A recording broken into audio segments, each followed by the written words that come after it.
Opisyal na inanunsyo ni Sarah Geronimo ang kanyang unang collaboration si P-pop idol boy group na SB19.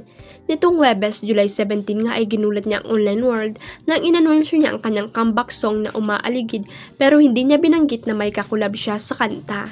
Pero nabuking ng fans, 18s and Popster ang collab ng dalawang OPM icon na agad namang sinulat dito sa Abante.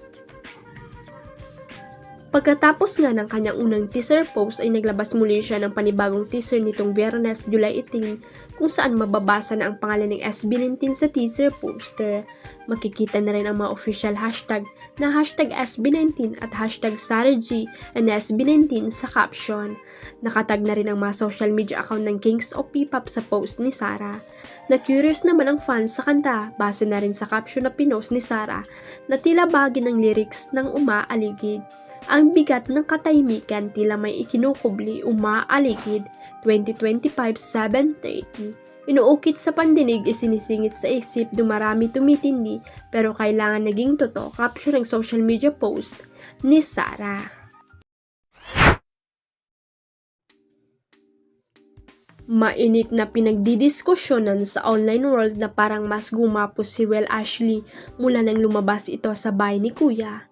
Lumakas kasi ang star power niya at pagmatini idol na raw ang kanyang aura. At kahit na si Bianca De Vera ang bet na bet ng mga fan niya na maging collab team ng aktor, ay marami pa ring netizen ang siniship si Will kay Andrea Brillantes. Pero bet ng mga fan ang isang matinding drama movie o iserye sana ang gawin ni na Blight at nang tinagur ang Nation Sun ng PBB, celebrity collab at hindi rom-com o pampakilig lang.